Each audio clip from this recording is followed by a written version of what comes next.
Hey there everyone, it's Kelly Folsom here and welcome back to another Vital Art session. In today's session we are going to be painting some beautiful spring irises. One is more of a red violet and one is more of a blue violet. So let's get started. Okay, so today we are going to be painting these beautiful spring irises. One is a little bit more of a red violet, and one has a little more blue in it, a little more blue violet. So one color that I really love for painting these is cobalt violet, and you can do cobalt violet hue. This is cobalt violet hue from Sennelier, and as you can see, it's just a really beautiful red violet already.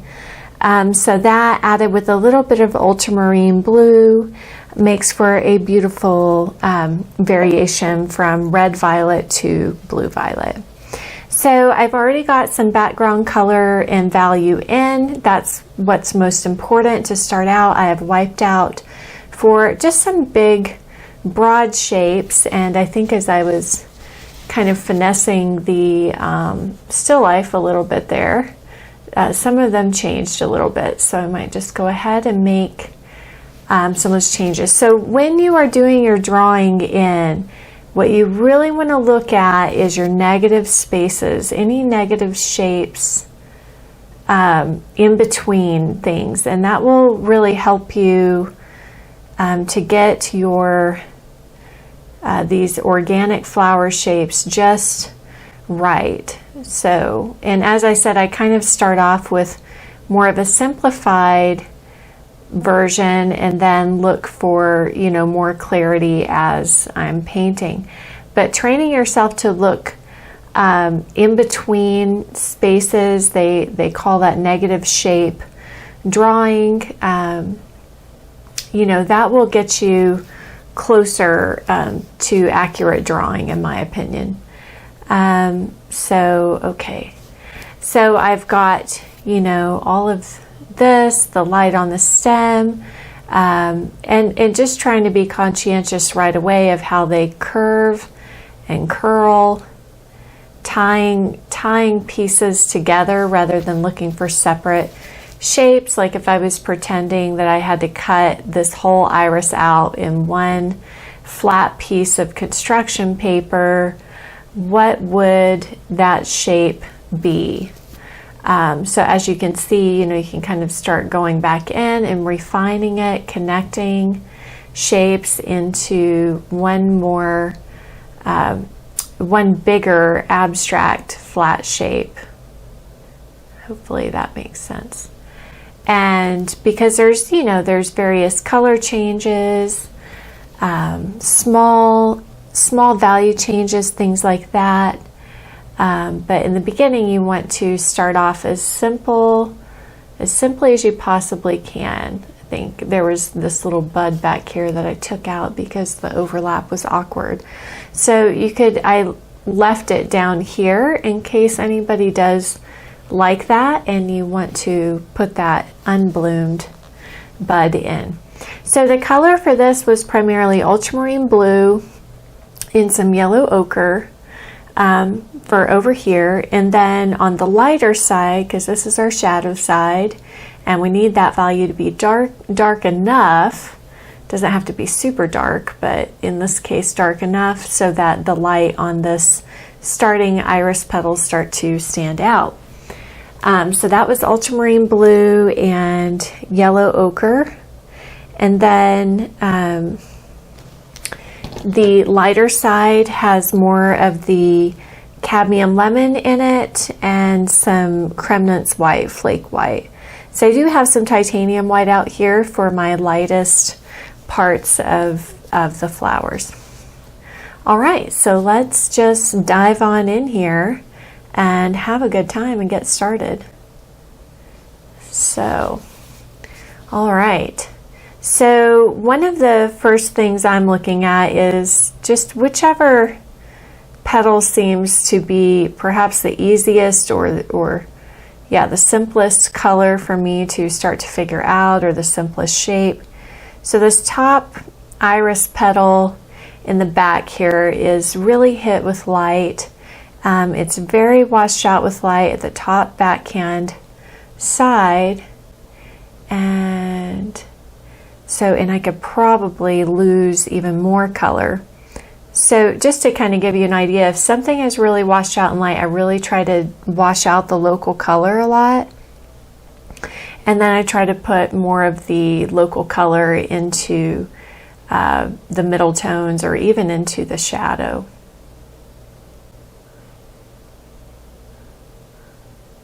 So that goes really washed out. And then this starting edge of this petal,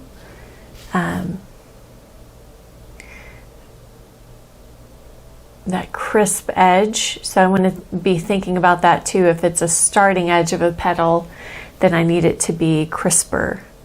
So then I can kind of gradate the color, have it be a little more colorful down here as it's swooping down, getting more color on the edges, less light. Same thing on this side. And I'm trying to be accurate, but knowing that I will most likely have to come back in and work it a little bit more. Okay. And then I would say, like, some of these little ruffly edges get a little more blue into it. A little darker on that side. Same thing over here. So, but just trying to keep my color nice and clean.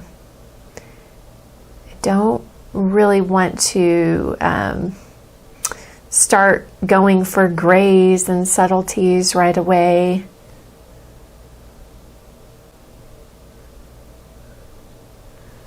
Sometimes I can just get that subtle look just by, using less paint, lifting off of the color that's underneath. That underpainting color is what I'm talking about. So then really this underneath color has a lot of yellow green in it, very, very similar to what is in the background. It's just that it is a little bit lighter. Okay, that part of the stem. And what's really useful here is by going back to that background color that's behind the thing and carving out. Just to get a more distinct, a little bit more of that yellow ochre, more of a distinct drawing, and some of those ruffly edges. This doesn't have to look perfect right now, but I'm really primarily thinking, okay, this really curves in, and that's something that is a nice characteristic of the iris, that ruffly, curved edges. And can come back in and kind of clean up some of this drawing edge as well. And it looks like maybe I could adjust the drawing just a little bit more. That color is also a little bit green, so neutralizing it a bit. But like this swoop, I don't really want this swoop and that swoop to be totally identical. So just comparing the two and kind of readjusting that.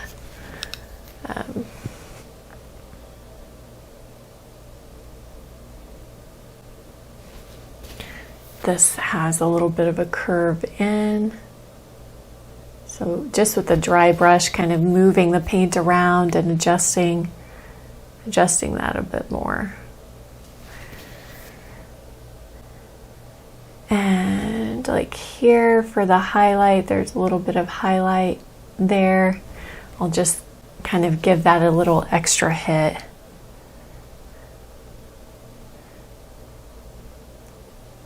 now I could start looking for some of these darker, slightly darker and kind of grayer looking in-betweens there. Underneath the petals. So this top band is really the band that is most lit up.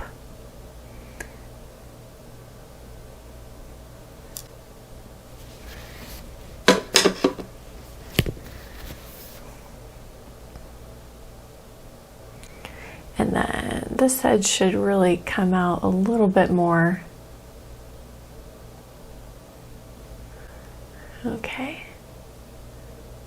And we have that underneath, you know, the petals that are folded, part of the petals that are folded underneath there to deal with as well. We'll get to that. But, you know, primarily I want it to look very lighted, fresh and colorful right away. There's sort of some background ones here. And again, I'm trying to go for perhaps more color rather than a value contrast. Perhaps more of a color contrast for these petals that are folded underneath.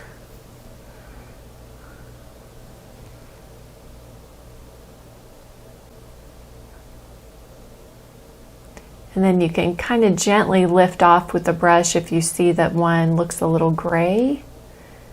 You know, they're really thin, so some of that, whatever the background color is, showing through, it's going to show through the petal just like a, you know, kind of a lacy type look, somewhat transparent or translucent. And then what's the shape of this one doing? It's sort of kicking this way. And so actually you can kind of scrub with your bristles. That's one reason why I do like the bristle brush a lot, because you can really kind of scrub through and then let some of that underneath color show through in places. It looks a little warmer. And again, just sort of modifying as I go, re-looking at negative shapes in between. You know, I've got a little more space there.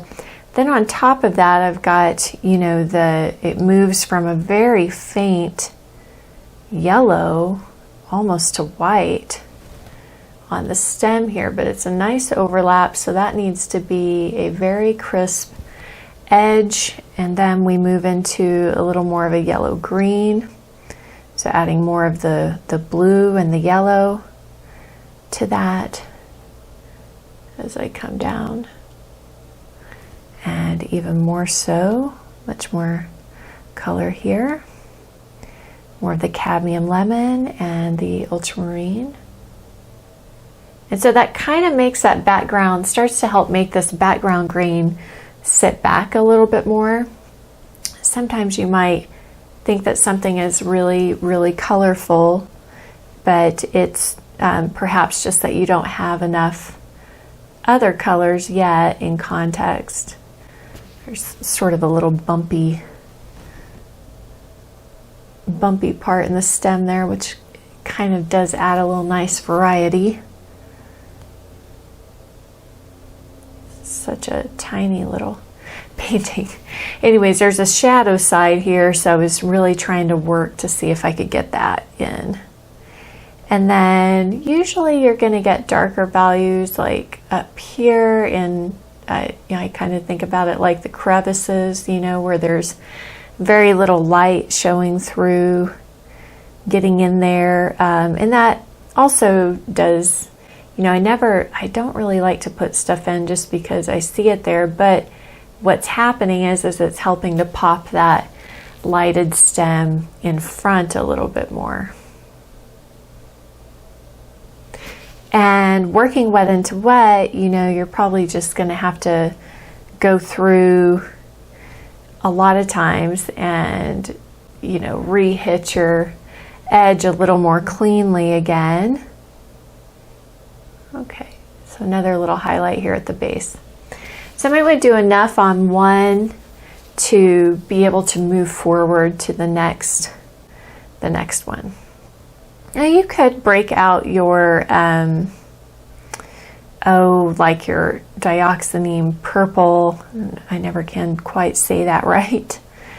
You could definitely break that out for the darker parts of this second iris, more in like a blue violet family, but I have to say I think ultramarine and alizarin crimson works out just fine to get that deep purple. You'll notice I did put a little bit of white in there,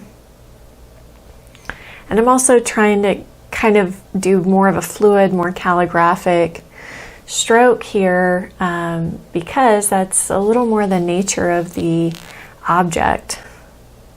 And it's darkest on this side. Maybe I will go one touch darker and warmer with a little more sort of opposite the tongue here on the right hand side. And I can also adjust the background color here to make it a little bit lighter. Could just kind of mix in some of this beautiful yellow green. You know, so if you wanted to bring a little bit more contrast to that edge, you know, you could do that.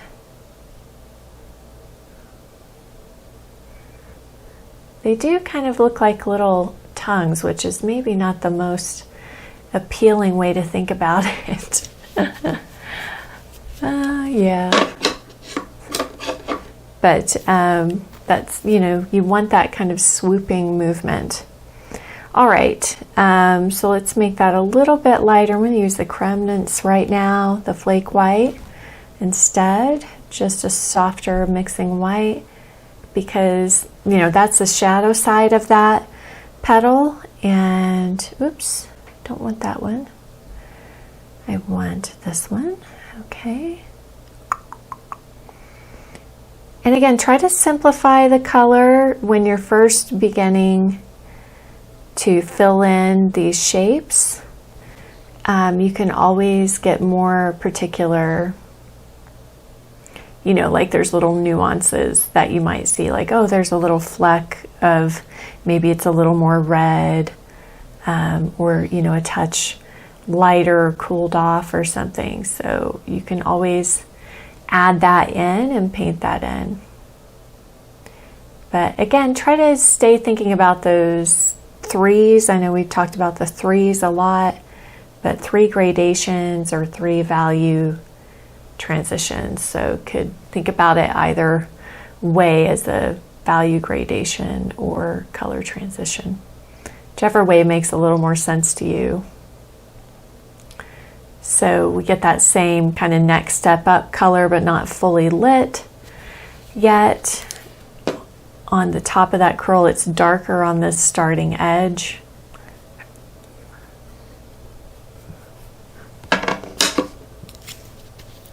And then the ones that are getting the most amount of light is like this section. This is curling up, folding up, and then it folds under, so there is sort of some cast shadow and dark there.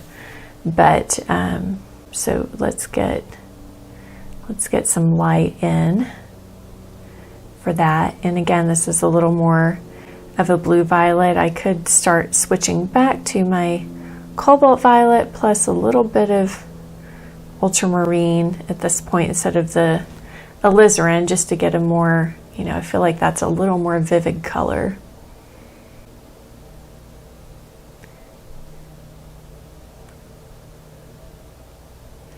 And I'm still leaving a little more leeway here. This color I've mixed up in the value.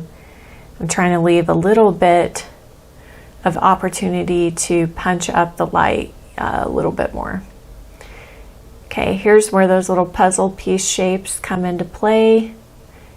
Just looking for abstract negative shapes. When you have, you know, pieces of petals that are back behind something. This one has, you know, a lot more of that cobalt violet back here. That might be nice. We'll see. See once I get the rest of this in. All right, so that my white is getting a lot of yellow in it, and so that's going to perhaps, yellow is the opposite of the purple. So it's going to kill my color there, so I need to make sure to stop and put out some fresh color. And then this edge is overlapping in front of, so I have to really make sure that this edge, is sharper in front of that back petal. Hopefully that makes sense. So when you have one thing in front of another, you want to really make sure that the edge is clear enough that the two edges don't just run in together, that the edge that's overlapping feels more in front of the other one, and generally that's easily accomplished by making the edge a little bit crisper.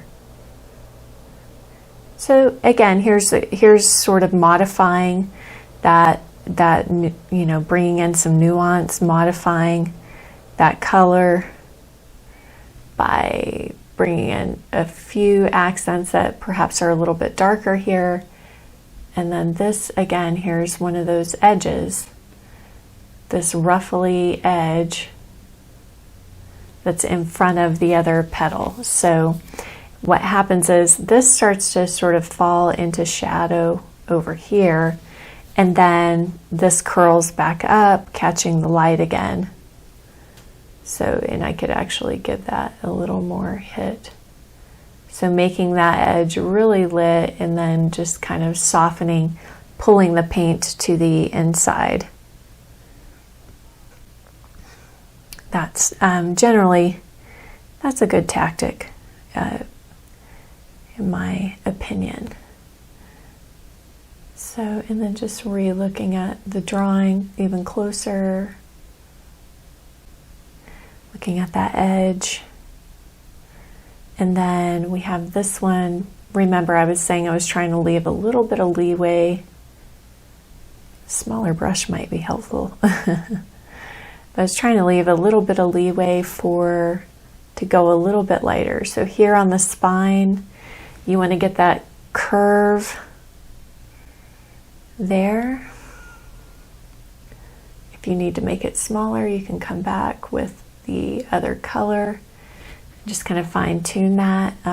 But you definitely want to try to get the curve of sort of the spine of that iris. I would say that's one characteristic that could be pretty important.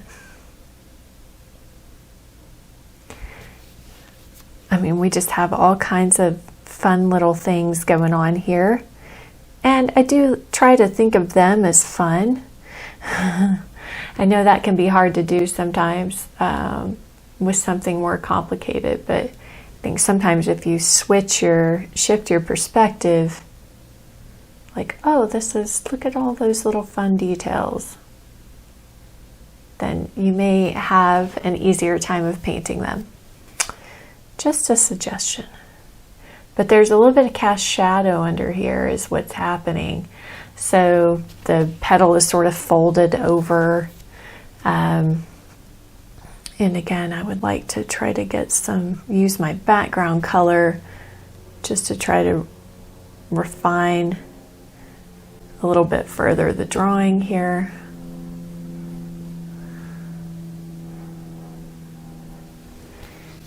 Okay. Alrighty, and then this one coming out, this sort of tongue coming out.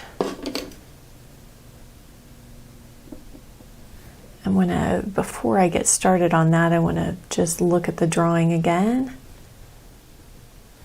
And perhaps to get down a better application of paint. It's not quite so scrubby.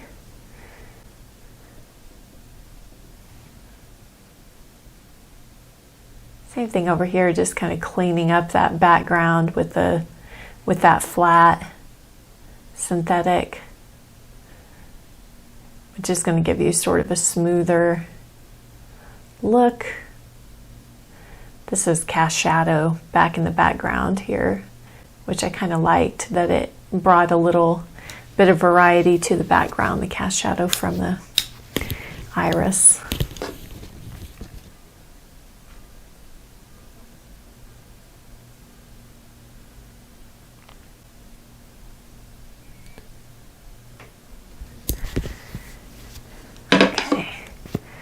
Now, this petal may in fact be perhaps the most important petal of the painting. Why is that? So why that is because it's the one that is most closer to the center of the actual panel, and also centered, kind of overlapping in front of the bottle. I've sort of shortened the bottle, by the way, because of the size of the canvas. So anyway, so it's one of the ones that is most closest to us and overlapping some of the other elements. And I'm trying to keep in mind, like, go for color. If you see a dark, I would say go for color on the petals rather than like an actual dark. In this petal is in the light, so I would say it's better to err on the side of caution of going more colorful in that shadow rather than, or in those little dark accents that you're seeing, rather than going for a dark like what you're seeing there. Then this edge here, you're going to see certain edges that tend to start to look crisper, more lit up. Let's go a little more of the cobalt violet.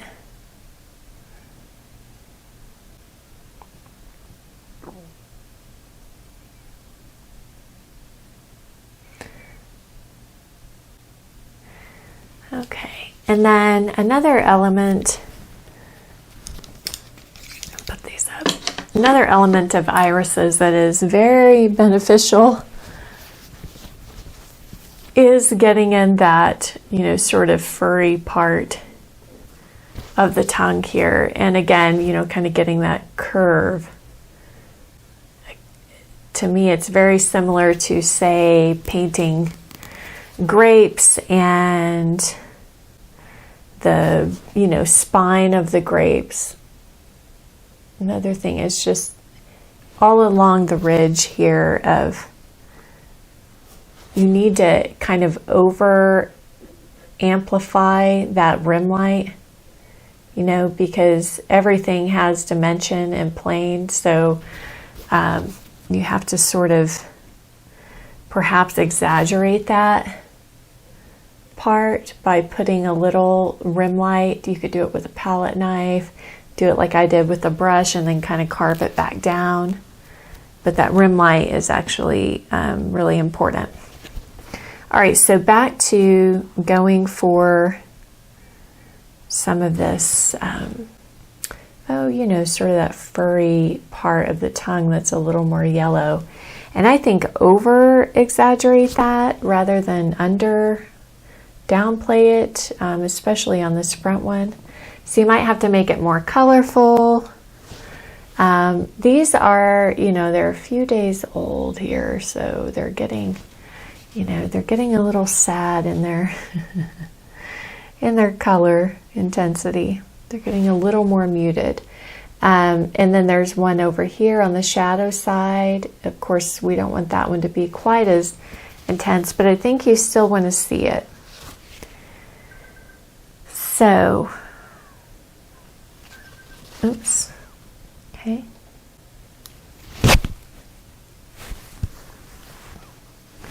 And if you look really closely, there's like a little touch of orange right in the center.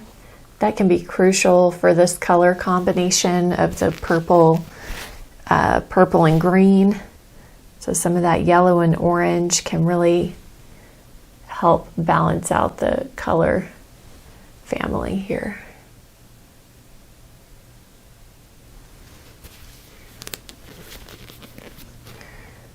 Cleaning off the brush, making sure none of that orange is still in there, of course. Then you can start to sort of modify some of these transitions, or, you know, again, we need that sort of lit edge